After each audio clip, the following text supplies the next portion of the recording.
Hello everyone, I'm the champ, Torisho Tsimecha Tupamang. Welcome to the Impact Show.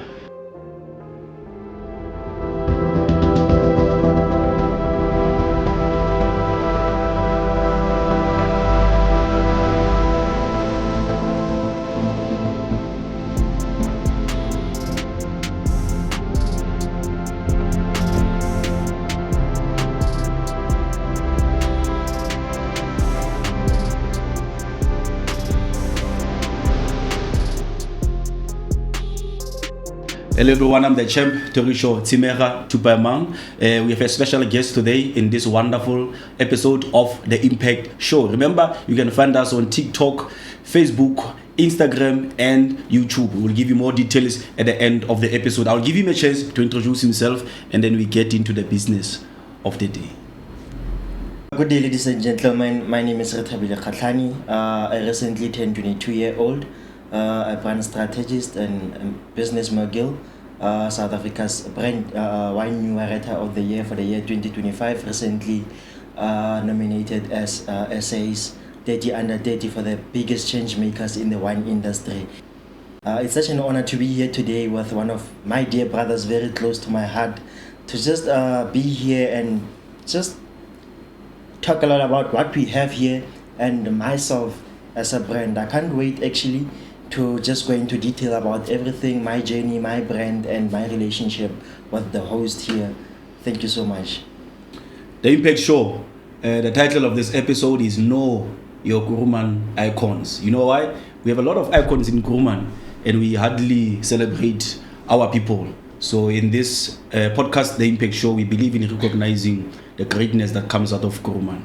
I'm with Rethabile today. Welcome to the Impact Show. Thank you so much. Good to have you. It's a pleasure. I think the viewers must know how difficult it was to schedule this episode. It's only fair, man. But the fault was more from our side. But thank you for the patience. It's only a pleasure. Thank you for the patience. I understand. Thank you, sir. I want us to go straight into it. The table has never been like this before. We have some good things here. Yeah. So I want us to go straight into it, not beating around the bush. Tell us about your journey when it comes to wine. When did your journey with wine begin? Where? How? And then we know maybe God is talking to me. What happened? I still recall I was in grade 12. I think it was the year 2020. And that's not 2020, 2018 I think. Yes. 2020. Yes. And then I recall there was a time where I was sitting with my mates. We just had a group of friends at that time. As we know, in high school you tend to have high school friends and so on. That's cool. So we were all talking about our career paths after high school. Where we were gonna go and all that. So I could actually hear most of my friends mentioning varsity and all that and all that. Well, I also wanted to venture into varsity, but I always say to people that a calling, you can never dodge your calling. You can never dodge your calling. That's true. So one time we had a mini wine tasting. There was a wedding back there at the villages. There was just something fascinating about wine. I must say. It came at that time. The initial idea into making this thing was because I wanted to be different. Right?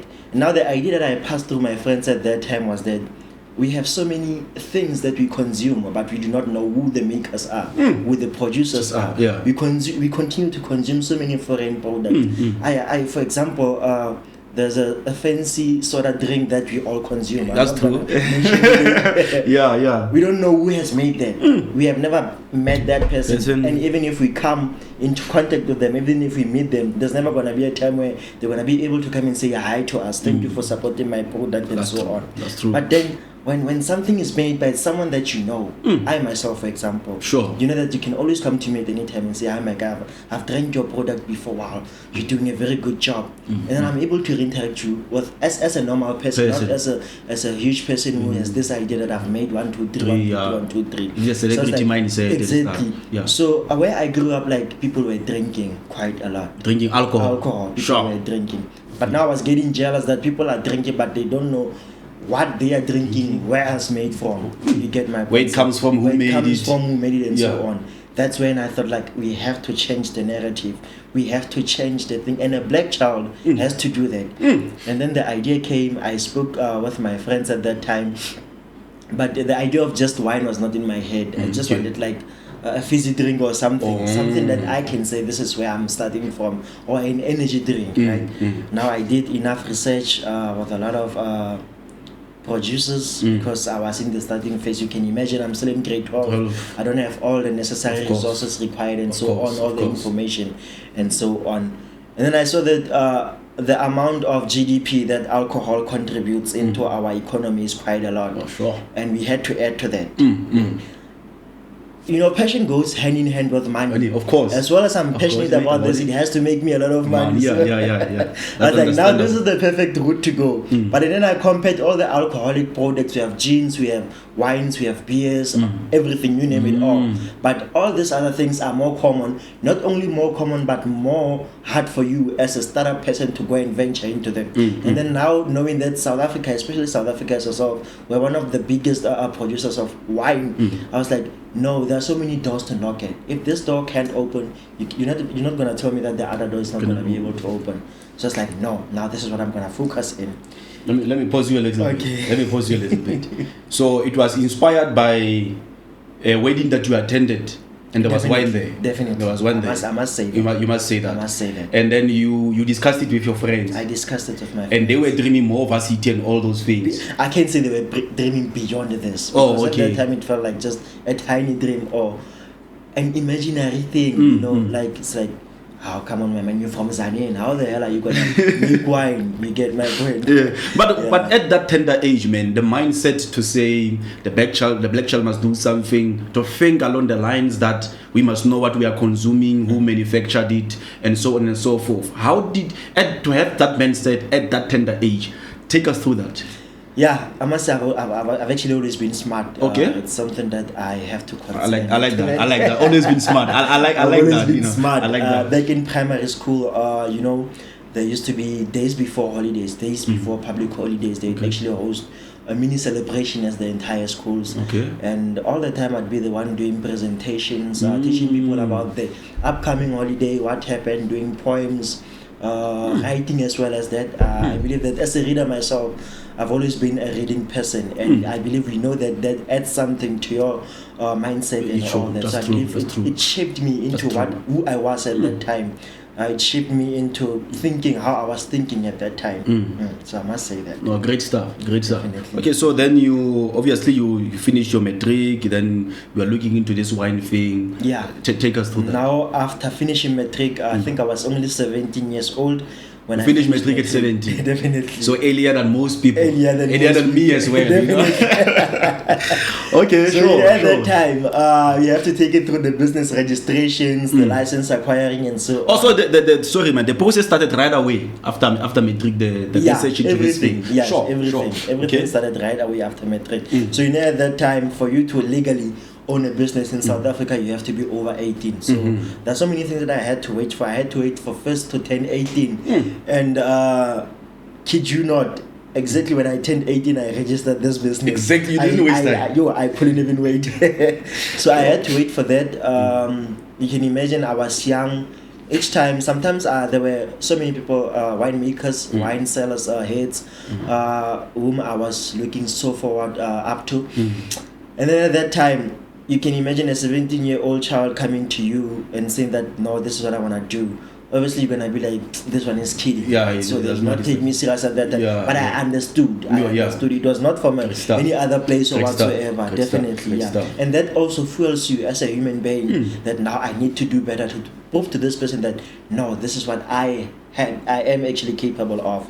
So after matric, I turned 18. I was able to register the business. There was a time we started. Now we were on a contract basis with one of the vineyards in the Western Cape, in the Cape Winelands. At that time, we were starting up. We had not cracked the market as yet, the receipts and everything, how the winemaking things goes. All I wanted to see was having my own brand wine. Yeah. Just literally Wine bottle brand. of wine Definitely. out there in the That's market. just what I wanted to see. Under your name. That's just what I wanted. At that time, I knew nothing about the labeling requirements. I knew nothing about the licensing, the liquor licensing thing. Literally nothing. All in my head was the obsession of having my own wine brand. Sure. So we did that.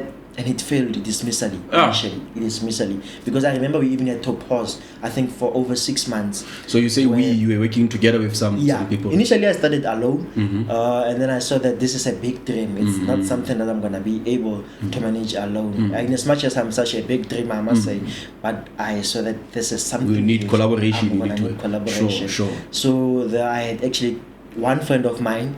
The other was not a friend. We just knew each other at that time, but he was as well interested into what I am in. So I'm just gonna start with my closest friend. Sure.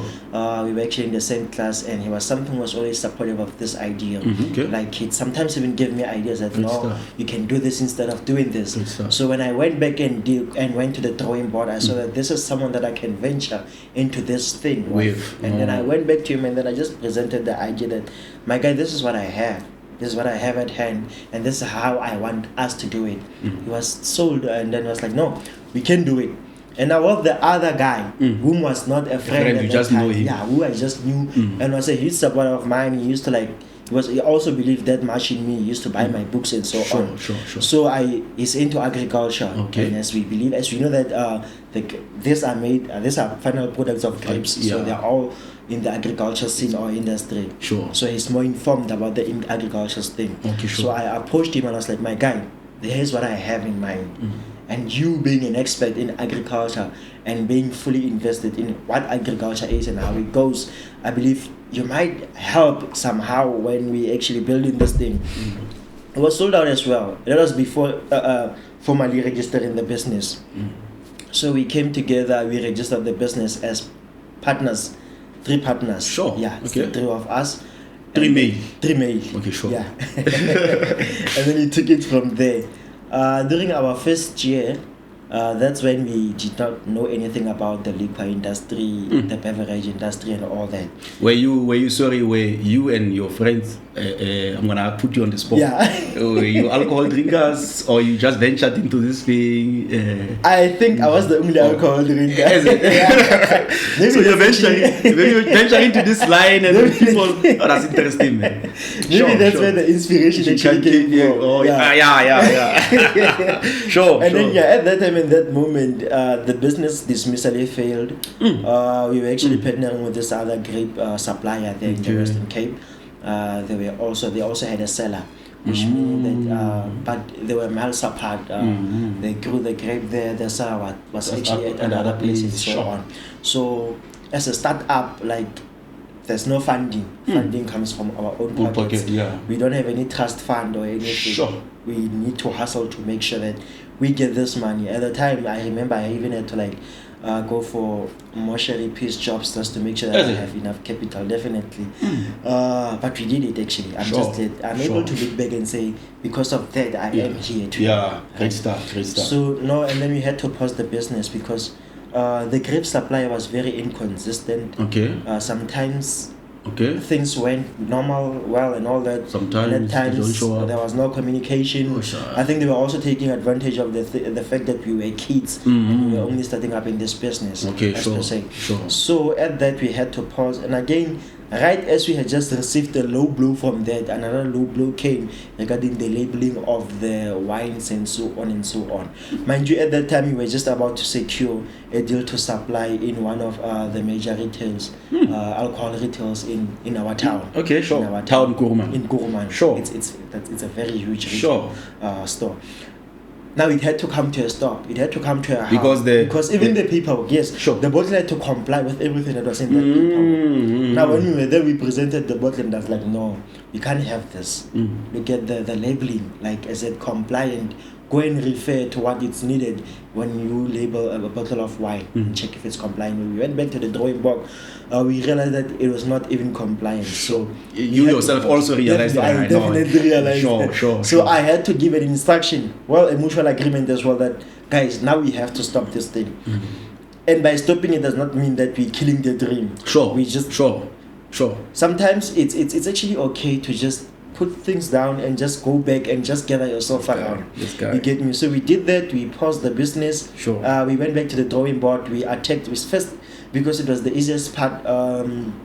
We dealt with the labeling. Sure. We dealt with the labeling of the bottles. It came along well, and then I raised up an issue that no, guys, but we have to start looking for a new grape supplier as well as the seller. Sure. I raised up the issue of us being far, the seller and the vineyard being far apart from each other, and I just suggested that we find a place where you produce here, you plant here, you harvest here. Everything is here. It's gonna be cost effective that way.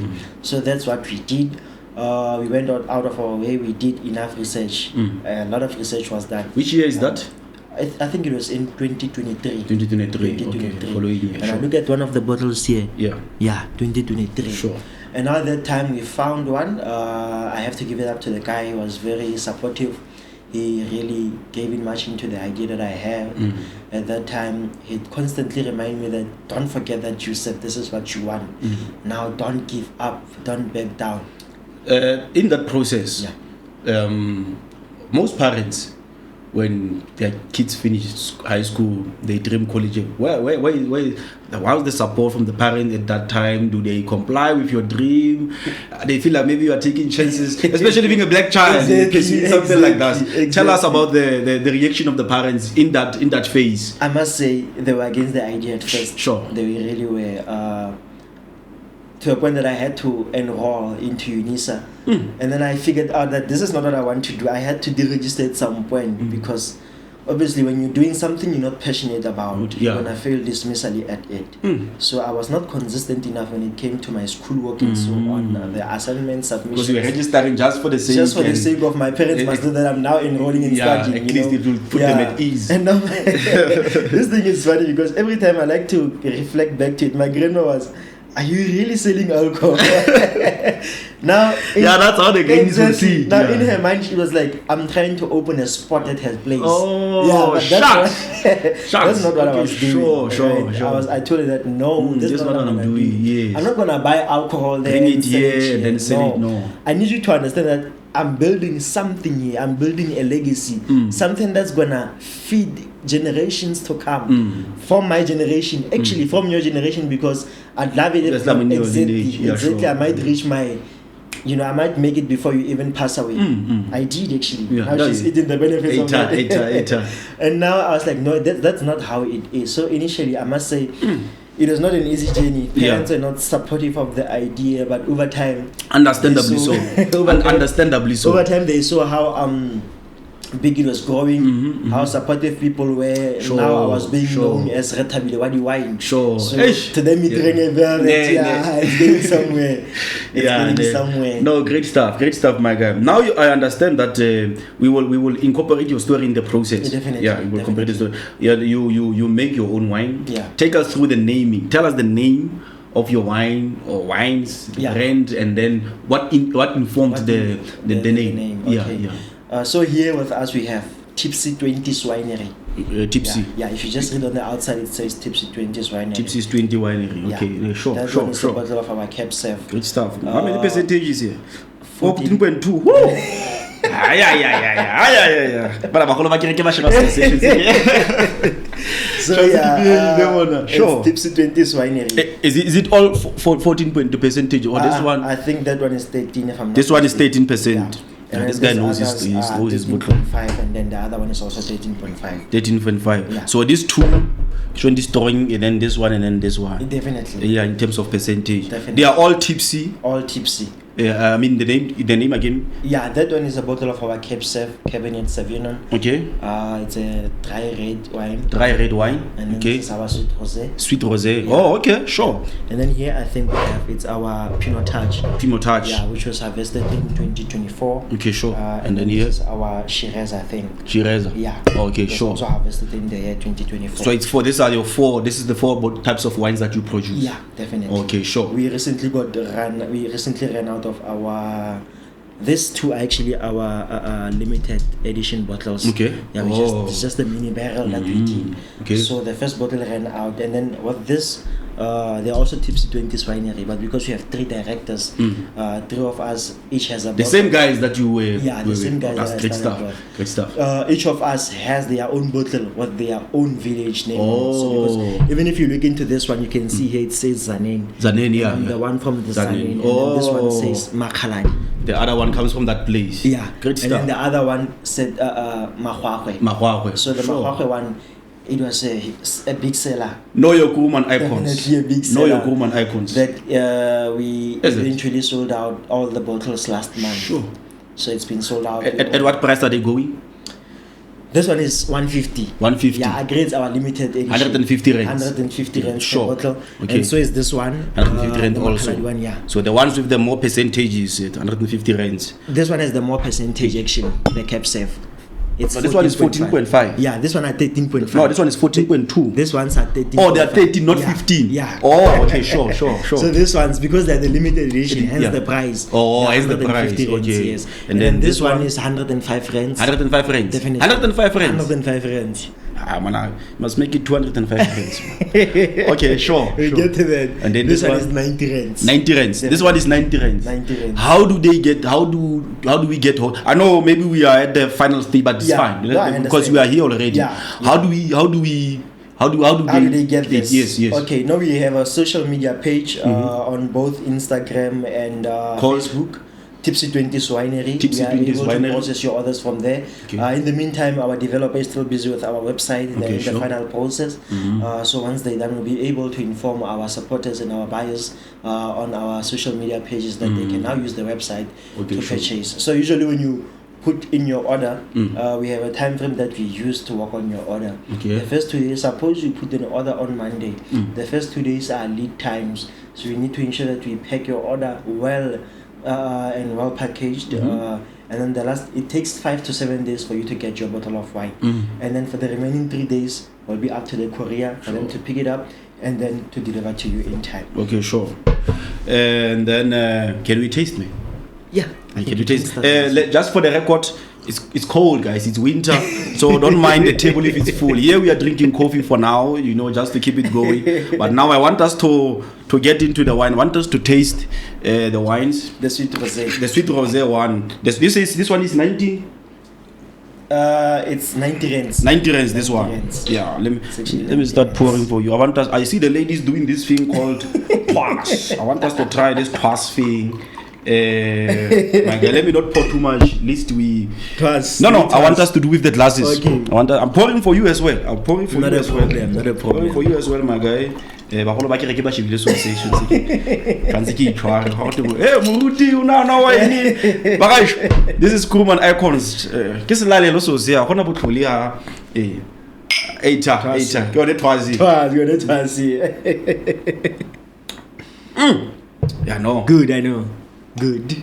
Tastes good. Unfortunately, Mr. Producer, khakala okase. No. This is good, man. This is good. So, what informed the name? We were about to get into what that. informed the So name? the name is Tipsy 20s Winery. Okay. Tipsy's 20 Winery. Tipsy, yeah. Tipsy 20s Winery. Yeah. Tipsy 20s Winery. Yes. Sure. And now, where the name actually came from, we know that alcohol makes you tipsy. Okay. So that's where the first name came I feel from. like I'm tipsy already. That's where the first name came from. I Sure. was like, no, we need to we don't need to shy around the name. Alcohol makes you tipsy. That's it. It's a straightforward thing, sure. And then when it comes to 20s, when we initially started the business with my co-founders, we were nearing our 20s. We were 18, 19. So we are in our 20s. Sure. We are in our 20s. So we're getting tipsy in our 20s. Now you get me. That's unique, now man. the winery. The winery is just the winery. Yeah. Sure. How long does it take for your wine to mature? It depends. It's an It depends. Usually, with the red blends, since this one was harvested in 2024, it takes about a minimum of a year for it to be able to fermentate perfectly and to be bottled. Usually, the bottling process can start after a full year. In the Cape One lands, our harvest season is usually from January to April. Sure. So when we harvest and omela anytime from that time, it takes us until the following year, either January to April. Sure. You may see okay, sure. Now we also have a bottle that is not yet in the market. We're still in the testing phase. Okay, sure. Which is a bottle of our Melot, which we fermented a year after my matric. Just after that, I told them that no, because I want this one to be special. Can you please fermentate it now? Keep it in the barrel for that long. So it's been in the barrel from 2022 until this year. Sure. So you can imagine how long it's been there. Sure. So it differs as per wine. Right? Some wine, the Diana go age time take not that much amount of time to age, especially the white wines and so on. They don't take naguins, but with the reds, if you want it to knock perfectly, I feel like the more it stays in the barrel, the more it claps. The more it claps you more. It claps. How do you determine the percentages? Like to say it's 14%, 15%. How do you come up with that? Yeah, but okay, Sure. that is more reliable on the acidity of the product. Okay. So there's a testing method that we use to measure the alcohol and to make sure that we maintain the alcohol. At times you might have a situation where the more you keep it barreled, the more accurate. The more yeah, sure. That's why it's important for a certain period of time. When it reaches that period of time, once more you start the bottling process. But this testometer is the one that's actually determining the alcohol percentage. And now, as per our law, there has to be a certain percentage. Now imagine this bottle being 43%. Your eyes, it's gonna cause a lot of problems. Sure. So we live and abide by the regulations of the countries. Sure. Yeah. Okay, no, that's great stuff. Man, you spoke about how you felt some people, they were taking advantage because you were young and all those things. You enter every field has its competition. Definitely. Whether you're in sports, politics, and academics, and so on and so forth.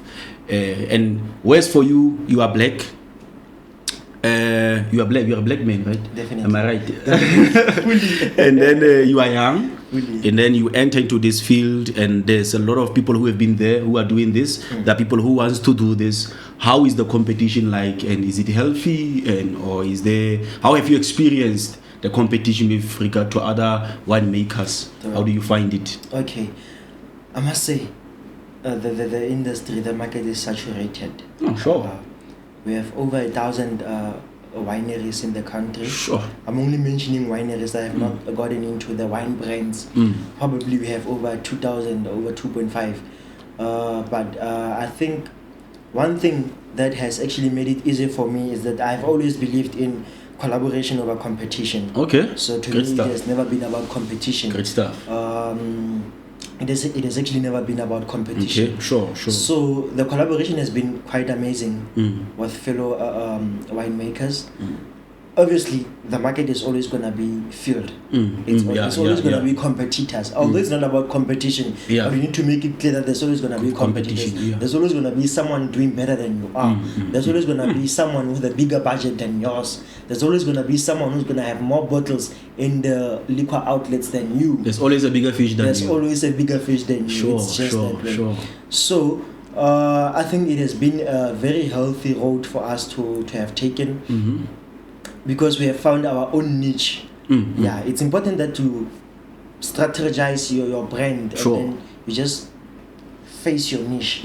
So we found our niche, and then our niche is our youth. Right? In that way, we don't. Youth are the now times are changing. Back then, it used to be elders who were spending money on wines and so on. So times have changed, times have evolved, and so on. Now talking about the relationship with other winemakers, I remember last year. May month end, that's when I was honored to have been nominated as South Africa's 30 under 30 change makers in the wine industry. I was honored to have been the youngest in literally the youngest. Oh wow. I think I was 20 years old at the time I was nominated, and everyone was just 21 and above, 21 until 30. The space was quite welcoming. The space was quite welcoming. I will further again give my appreciation to Wineland Media and the partners Rotocon and Oric. it played a huge role into my career and brand as a wine person, as a wine vintner and a connoisseur. So they opened a networking space for one to be able to build a bond, to build a network with other winemakers and so on. One thing I love about this industry that I'm in is that there's no gatekeeping. Oh, okay. Definitely. Yeah, we had a guest there talking about gatekeeping and how frustrating it can be and so on. I've faced gatekeeping in a lot of scenes, the writing, the publishing and so on. Oh, when it comes to this one, there's literally no gatekeeping. So they always try and make sure that you do better. All the fellow winemakers, the fellow wine enthusiasts, everyone in the wine industry. If there's an opportunity that's there, they just give it to you, and then you just find out if you are able to venture into that thing. You know, so even now there's some that sometimes they send me a bottle of their work. Some have, most of them, I must say 80% of them, during the harvest season that's outside of the country, they go and travel out, they go and walk outside in France, Australia, Italy, you name them all. They do their harvest there, they come back, sometimes they send me their packages. So it's been amazing. Especially recently, I've also backed what do they call a sponsorship, I might call it that. A deal actually. A deal with one of the biggest international wine brand. So it's actually showing that I'm growing. Sure. Congratulations, my guy. Congratulations. It's showing that I'm in the right direction. And it's showing that the relationship between me and my fellows is quite. I was coming to that. The relationship between your fellow guys that you work with. Take us through that. The challenges, sometimes the disagreement. How have you managed to keep working together until this far? Is it with my co-partners? Your co-partners. With your co-partners. I want with your co-partners. I'm gonna put it straightforward.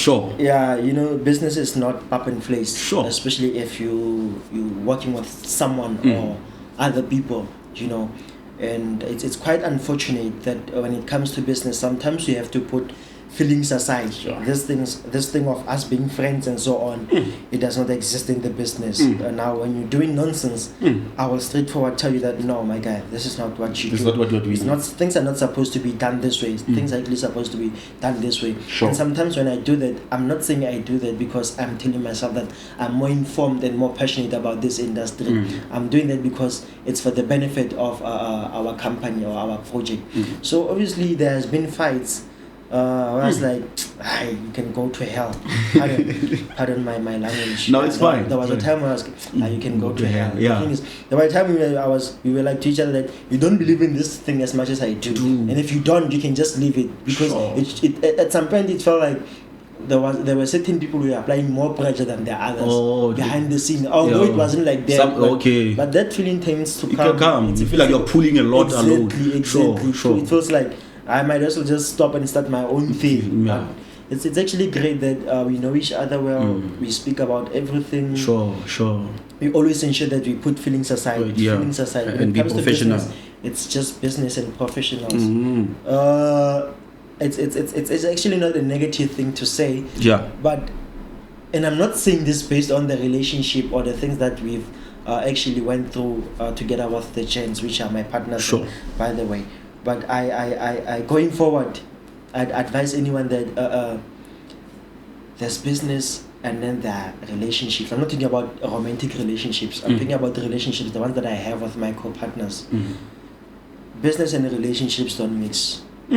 They totally don't mix at all. If you're gonna do a business, don't do it with your friend or your family, your relative. I understand what you mean. I'm not being harsh, and I'm not saying this based on my experience with all your this co-partners and stuff. But it's you are giving us you are giving us a professional advice and how to make your business more efficient. Whatever it might be. Even if it's your aunt, even if it's your uncle, when it comes to business, rather do it with a stranger that you trust. But anything that has to do with someone that you related to, either romantically, by blood, or just by knowing each other, It's a huge no. Most successful businessmen say the same thing. Definitely. And to an average person, it feels like it's harsh. No, you must be considerate. Yeah. But there's a lot that happens, Definitely. and sometimes you need to be doors. firm. You need to be strong. You need to rebuke. Exactly. Now, at least if it's with a stranger, they don't see that way how wanyata or anything. But if it's with a close person, it's like and all that. So you can imagine how it is. You mentioned some of the challenges you went through, but I'm interested in the challenge now. Okay. As you are established now, some of the challenges that you face that sometimes delay your work or affect your productivity in as far as your work is concerned. Yeah. How do you manage to navigate that, man, at your age, work and family and girlfriend possibly?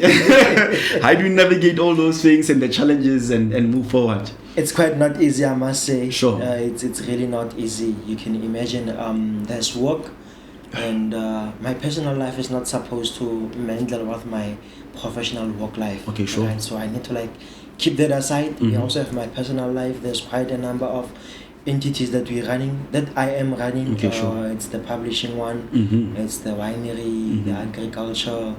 We also recently ventured into logistics as well. So and then there's love life as well. So one thing I must say about myself is that when it comes to business, it's strictly business, and I always tell myself that I'm not going to allow anything to distract me from this thing, because this is my dream. When I started this thing, I called it the village dream. The village dream. Because there's never been a child from the village who has done what I am doing. I went on further to call it the village winery. So it might be based in the Western Capes and so on, but the idea has been rooted in the villages. That's where it all comes from. So I'm actually able to navigate through all these things by just efficiently navigating and just putting everything aside. That no, I sort them out. This is my personal life. I'm gonna deal with it aside, and this is business. Business is strictly business. It goes that way. Stays that way. Sure, my guy.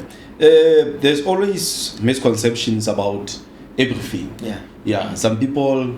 Then you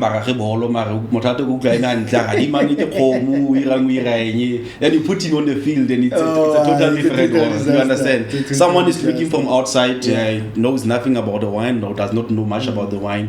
What are some of the things, some of the misconceptions that you have realized that people have about the wine, and what are some of the things that it might be general knowledge or specific knowledge that you would like to share to the public about wine? Actually, this is about wine, this is what is happening, and so on and so forth, just to clear some of the misconceptions and misunderstandings.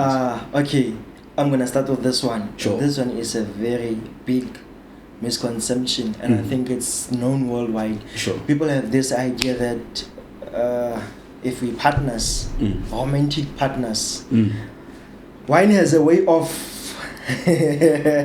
making one, especially for females. Okay, sure. It's a belief. It's actually not true, I must say. There's this belief. It's just the belief that is out there. Sure. It's just a myth, actually. There's this belief that wine makes you want to be sexually active. Oh, I've heard that story. I've heard that story. It's a huge misconception. Serious? It's just alcohol triggering your system. With any, not even wine. If you can just even have a bottle of beer. No, my guy. Kana these people, they are even specific about red wine. And then there is Engwe, somebody box it. I won't mention names, somebody box it. Really how it's now, and then this other ones they will say people who groove and so on. They will say no, once you had the groove, once you are tipsy, clearly tipsy, just know you are not the one. There's another one. So you say it's a myth. It's just a myth. Okay, sure. But also I've learned not to judge the idea of that being the thing. Sure. Because I've actually put it into our everyday life that what you believe in actually works out for you. It's just the same way as somebody that believes that if I have to kneel down before I pray for God to answer me, and it works out for them. So if people believe that, the thing is you have already triggered your mind into believing that after I've drank this thing, I'm gonna be sexually active. I'm gonna want to have that department. Yeah, sure. You get my point. Sure. So, but if you ask anyone who has drank wine without having that idea, without knowing about this thing prior, they will tell you that no, I just got drunk and then I just felt sleepy. I got tipsy and then that was it. Yeah. So now this idea that we have is the one that's actually messing up the reality. Wine does not do that. Okay. If it's alcohol actually triggers your stuff there. In the head, you know. But it's not specifically wine that makes you want to engage in sexual activities. Sure. Yeah. So the next time your partner tells you that I drank a bottle of wine and it made me sleep with someone. Just an excuse. Yeah, it's just an excuse. Just an excuse. You're always gonna do that. No, and now when it comes to the things that have been normalized in the wine, for people that love drinking wine, that I find quite intriguing, and I feel like they're not supposed to be there in that way. Okay. The first one, I've so many restaurants in Kuruman are doing it, and I've actually spoken to their management and said, no, this is not what you're supposed to do. Okay. You see, now we have a bottle of red wine here. This is our Shiraz. Sure. Right? Personally, and it's been proven. Now it's two things. It's my personal opinion, and it's something that has been proven. You can't keep this in the fridge for it to even have some ice on it. What? This is to be served at room temperature. Okay.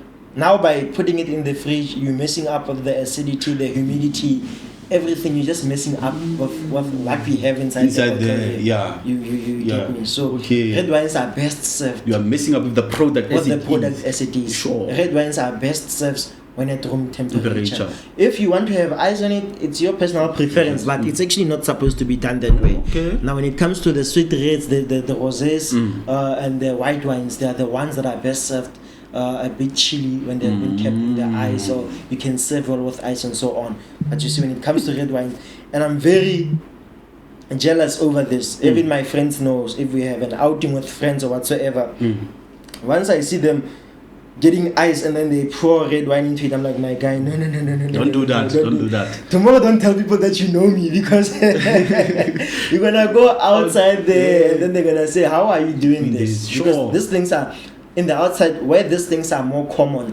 They don't do those because they know that that's not how they're supposed to be done. So suppose sometime I have a business thingy that I have to attend that side, and I'm like, no, you my friend, I see that you also into this space, you want to learn more about, let's just go together. We get there into a restaurant in the Cape One lands. Wine is a normal thing. Like sometimes it's even a compliment thing. Sometimes it's even a complimentary thing. So imagine they bring, and then you ask them to bring some ice. So yeah, those are the misconceptions that and for myself personally, when it comes to the wine classes, now this is a personal one. For myself. I prefer mine to be stemless. I prefer the stem to be very thin, very thin. Now if it's thick, if not like the ones we have here. That one that goes like this, and then even. But if it's a wine glass, you see this one that goes like this, and then this thing that we hold, the stem, I prefer it to be very thin and not thick, because it being thick, it makes it hard for you as a person that was having the wine to be able to swirl the wine and so on. It's easy for you to spill actually, and that's not that's not what we want. We don't want wine. But we want to. We want to swirl. I'll go through the process of the swirling and all of this as well.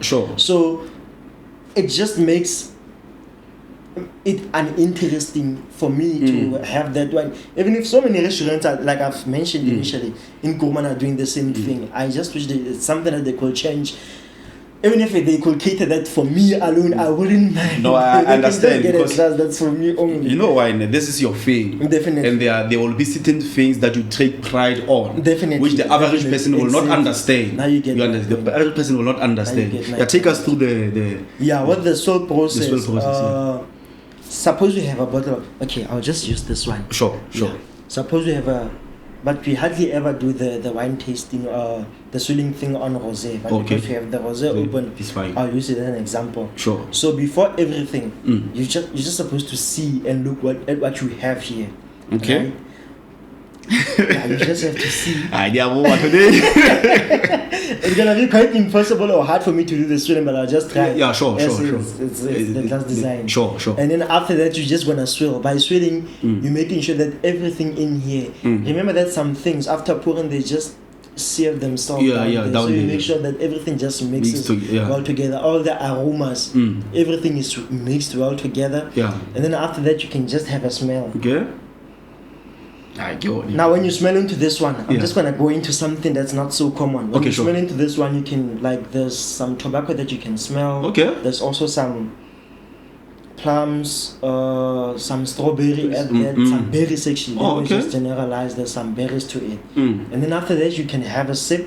But after having a sip, make sure that it soaks in the mouth as well, so that all the compartments in your mouth can have a taste and absorb everything. This guy is too professional. And then now, trust me, after the first sip, that's when you realize how powerful this thing, how strong the wine is, because it can get you a bit tipsy just by this. Yeah, just yeah, by yeah. doing that, Yeah. just by doing that, you can just get you a bit tipsy. Then you'll say, this is my stuff here. This is what I want to do. I'm actually a bit tipsy, to be honest. As you should be. I'm a bit tipsy. Yeah, I saw the As you should be. famous politician from a famous political party. Yeah. He was talking about the other guy who went to, I think it was the Madlanga Commission. Yeah. And the guy was drinking a lot of water, man. So he was doing a press conference and he said, "Hi, ibonile indoda iphuza amanzi name ngesele futhi," something like that. It didn't prove Let me drink again. Maga, let's pack the wine for now. Yeah. Let's pack the wine for now. Producer, are we still good? Are we good? Yeah, let's pack the wine for now. Let's get into writing. Okay. Yeah. In a nutshell, how did the interest now for being an author? I know you mentioned that you were reading at the tender age and stuff. Definitely, yeah. How did it start? The journey of writing, being an author, and so on. Okay. I must say, my writing was actually influenced by my personal experiences. Okay. Growing up, I was somebody who actually loved to write diary entries. Suppose I go through something today and it hurts me. Okay. I'm gonna write about it on a diary entry. As I've mentioned, most of my books are actually autobiographies, meaning that they're based on my experience as a person. As a person, sure. Now, the idea of writing books came by. There was a time I was going through something, something very personal, and then there was someone who approached me and they were venting to me.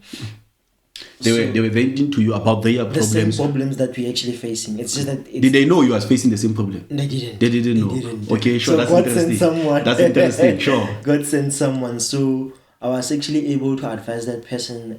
They were able to navigate through whatever they were facing. Okay, sure. So now at that time, that taught me that I must not tell myself that I'm the only person going through this thing. There's quite plenty of. You can imagine there's over 8 billion of us in the world. Whew. 8 billion. There's no way that you are the only one who's going through that. Best guaranteed over 100,000. At least. Actually, a million. Over a Million at least.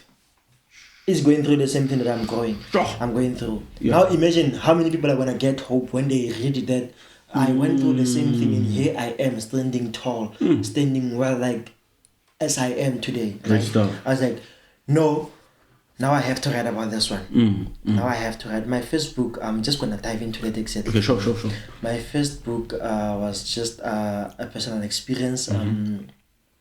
It's more based on emotional, psychological, and verbal abuse. Sure. You know, something not very common in something we take like lightly in our black community. Yeah. That it's okay for people to just emotionally abuse you. It's okay for people to just verbally. It's just okay for people to just speak hurtful words to you. You can imagine you are a child. You hear those words. You after multiple suicide attempts, over 15, I think. You? Yeah. Wait. Yeah. No, wait, my No, guy. we went past that. We went past that. Yeah. So you're saying you had suicidal thoughts, not only thoughts, actually attempts as well. Personal. Was it take me back, was it before high school, was it during high school, During after high school, during primary. The last one was after high school. The last one made me tell myself that I'm never gonna do this again. Looking at how God saved my life at that time, it was quite a miracle. Great stuff. It was quite a miracle. Okay, so it made me reflect back to where I came from and where I am. It made me reflect back to how many people actually need me here, because the amount of messages that I received after the last attempts, my brother, they were overwhelming. They were overwhelming. Great stuff. Hearing the doctor herself telling me that it was her first time having to work with a patient like how I was, how she thought that I was. she had lost hope. She actually thought that the doctor, you can imagine the doctor telling me that this is my first case. People have came here before with attempted suicides and so on. But with your case, you had just made it final that you're going to try, but you're not guaranteed that you're going to live. Sure. So surviving that, it actually gave me a lot of hope. It taught me to appreciate the gift of life. Sure. I'm not going to say I was not appreciating the gift of life initially. Understand. Mental problems exist. Mental health is and they are real. thing. And they are real. Definitely. They are real, sure. Mental issues are real things. Mental health is a real thing. I always advise everyone around me to please take care of your mental health. Sure. Anything else is here and gone today. Is here today and gone tomorrow. So are you. It's. I was haunted by the fact that my late little brother, may his soul continue to rest in peace. Sure. Would have been so haunted by the fact that, and would have continued to ask himself questions. Why did my brother commit suicide? So the book, those experiences influenced the book, the first book. Yeah. Sure. The first book. Title? My Aunt, My Killer.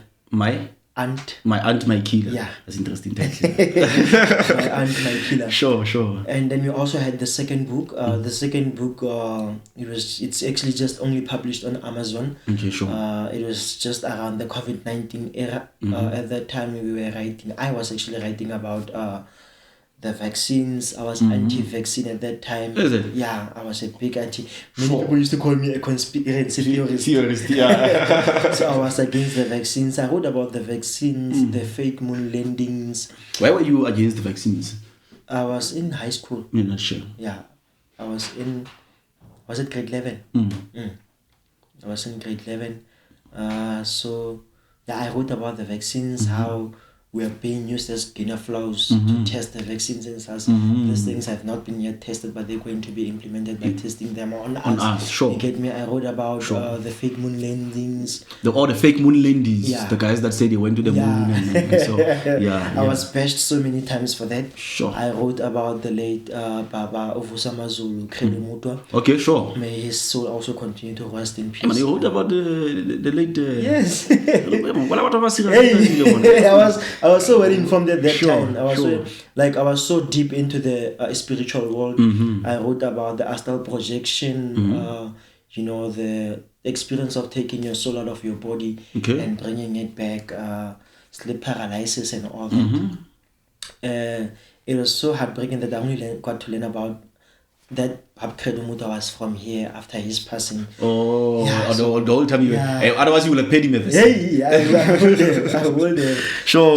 So writing, I'm actually writing about my personal experiences. Okay, sure. Because I believe that somebody out there needs to read about what I'm going through. And now they need to go and search where Rethabile Kgatlhane is. And when they see where Rethabile Kgatlhane is, they're going to be like, no, if Rethabile was able to go through all these things, I myself am going to be able to go through them and even I always tell them, you need to be better than me. Like on all my books, when I write, it's like I'm speaking to you. Okay, sure. I'm assuring you that I'm speaking to you. I'm informing you. I'm telling you that no, do this. And I'm also telling you that don't be like me. This is what I went through. You're also going to go through the same thing. You're also going through the same thing. But I need you to be better than me. I need you to do better than me. Now at least you are more well informed about how I navigated through this. I believe that you can do better. Right? Sure. Yeah. Sure. So there's a Bible. There's a scripture in the Bible that says that there is no temptation that is overtaking you except such that is common to man. Definitely. Which means that the challenges that we face, this is what people face. People before us, people currently, people in the future. Us as well. Publishing. Let's talk publishing. Yeah, that one was a very rough journey, I must say. Sure. After publishing my first book, I actually had a tough time finding my first publishers. Sure. My first book was funded by the Joemorolong local municipality. Okay, sure. I was still in high school. I did not have money. Yeah, you can imagine how hard it was. Definitely. I made a post on Facebook that I actually have a book here that I believe it can help people. It's a mental health book. So at my age, people are like, and also as per the context in the book, they're like, We need to get this into the world. So I have to give it big shout out to the Joemolo local municipality. Big shout out to the South African Local Government Association as well. The SALGA, they were also there. So I found a publisher. At the time, I found a publisher. They are based in Mpumalanga. Okay. So they don't edit manuscript in Sichuan. Okay. It's just in English. They're not Bachuana, so I understand. Oh, okay, sure. I understand. But before I would have loved to find a publisher, Kuruman. I searched about a year without finding a publisher in Kuruman. About a year? About a year. It's too long. At that time, I was like, now we have a market share. Yeah, you have a market. We have a market share. Sure. We have a demand that we have to saturate through.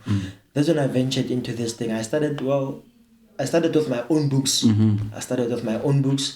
My second book was published with my own publishing company. Okay, sure. TH Publishing. TH Publishing Company. Okay, sure. The first book was a flop because of the editing. Oh, okay. I was doing the editing myself for the first time. Sure.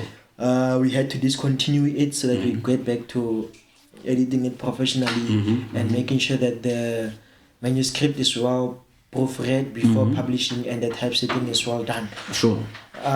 For the second book under the company, I published my ex-high school principal, who was my primary school principal. Okay. We had a book and believed so much in me. I told him that, so I'm not that perfect. I'm going to give you a try. I want it through you. Sure. We published his first book. It was a success. We got the ISBN from the National Library. We submitted his books as required by the National Library Act to the library. It was a success. Sure. We published his second book. It was a success. Oh, wow. There, clients started coming. Yeah. So we saw a gap. We saw a demand. Yeah. At the time when you needed to publish. At the time that I needed to publish my book. Sure. And I was like, how many people actually need a publisher? How many people give up through the way without finding a publisher because they are just tired of trying to find a publisher? You can't expect me to trust a publisher in Gauteng. What if they scam me? I've never met them. I've never interacted with them except on social media. What if they run away with my money? Where am I gonna go? How am I gonna find them? At least Rethabile has a business card. He can give you a business card. His business card, you know where Rethabile stays. Rethabile has so much to lose. If you make me trend that I scammed you, I have so much to lose. At stake. So you cannot afford to have those. I have so much to lose. Sure. So it was a success actually. That's how it came around. Oh, great stuff. I was like, and then recently I managed to hire 2 editors for Sichuana. Okay, sure.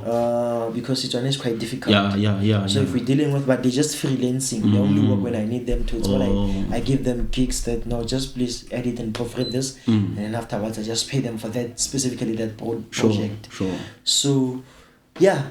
So far so good. We've had clients that are coming back and not any complaints. No complaints. That's great. We are open to complaints though. Of course.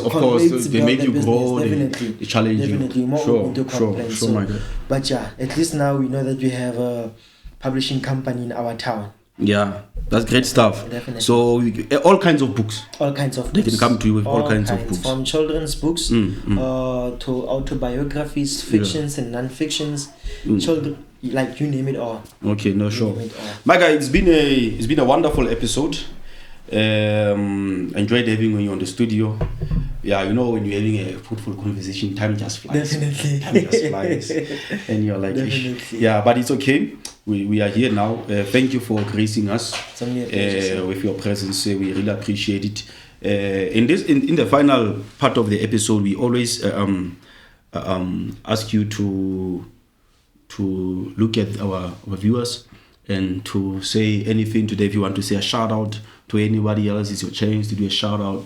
You know, if you want to share something that you think is proper, please do that, my guy, and then we bring it to a clean. All right. Let me first and foremost take this opportunity. I'd like to give a shout out to my parents, my family as well for being supportive, my partner as well. I have a very supportive partner. Interesting. Sure. My friends, everybody has been part of my growth. But above everything all, the people of Kuruman. I wouldn't be where I am today if it wasn't for you. Thank you for buying my books. Sure. Thank you for supporting our wines, for buying our gins. It might seem small, but it's not something that we take for granted. It's something that actually means a lot to us. My pastor has a saying that goes like, it's not the size of the gift that matters, but it's the thought behind the gift that matters. But in this instance, I'd like us to shift it a bit from the gift. Okay. It's not the size of the orders that people make. Even if you buy a single bottle of wine, it's the thought that you were able to think of.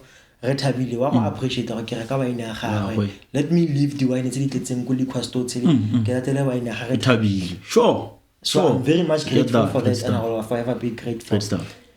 Above everything else, never forget to follow your dreams. In anything that I do, I always tell people that follow your dreams. It might seem impossible. It might seem big. It might seem like you're dreaming big, like what, or anything, as people like to put it. Only you know how much you want that thing, and only you know how far it's gonna get you. Sure. Keep doing you. Sure. Two things before I let you go. Okay. One, your social media accounts, especially Facebook and TikTok. What's the names and how can they get all? What are the names so that if they want to search you and add you? Okay. Yeah. On Facebook, I go by the name Rethabile Kgatlhane. Sure. Yeah, the first Rethabile Kgatlhane you're gonna see, it's just me. Sure. And on TikTok as well, we go by Rethabile Kgatlhane, and on Instagram, it's the wine guy underscore guy. Okay. But you can also search Rethabile Kgatlhane. Sure. You're gonna be able to find me. Okay, sure. Definitely. Sure, my guy. You have a wine tasting event coming soon. Definitely. Can you share the details? Yes, we're still in the process of planning. Just so you know, before he shares the details, the event will take place before the episode is out. But I just want you to get an outline so that this is a guy who's busy, who's doing the thing, so that next time we can have an idea with another event that is coming. But share the details anyway. Sure. But now for the one that's coming before the episode is out. It's the one where we were booked to just do the wine tasting experience. Okay, sure. So to my fellow viewers, if you're hosting something and need me to administrate some wine tasting experience, something that's not so common and something that's so special, that's going to be so special to our patrons as well, best believe that I'm your guy and you're going to have a good experience. As well, we also have an annual event, namely the Wine Up and Talk annual event by Tipsy 20s Winery, where it's merely about networking. Okay, sure. I've realized that we have been so invested and thought that networking is only done by playing golf and so on and so on. But now I want us to change the narrative. Sure. Good networking is done or shared over a glass of wine. Yeah. So each year, October, at one of our farms in the Northern Cape, Camden side, we have our annual wine up tasting. Sure. It's a very well experienced thing. You can also go through our social media pages, Tipsy 20s Winery, to just look up at the contents we've posted regarding it. And trust me, can't wait to be with you this way. Make sure to buy your tickets as soon as the poster and everything is out. Go have fun, get to know each other, network, because you don't know, maybe there's a certain service that you're providing and I'm in need with it, or there's hundreds of people that are in need of it, Sure. and they're gonna be there. So by doing that, you're also marketing your business as well. You're Sure. also marketing yourself Sure. as a brand, you know. Ciao. Thank you, sir. Thank you, for coming sir. to the Impact Show. Appreciate it, sir. Appreciate it, sir. Thank you, sir. The Impact Show. No, your Kuruman Icon Rethabile Kgatlhane, the wine guy. That was wonderful. TikTok, the Impact Show. Instagram, Torisho Tsimera. Facebook, Torisho Tsimera. YouTube, @Torisho Tsimera 6033. We also share our link very, very often on our Facebook page. See you on the next episode. Don't forget to like, comment, and subscribe. A time.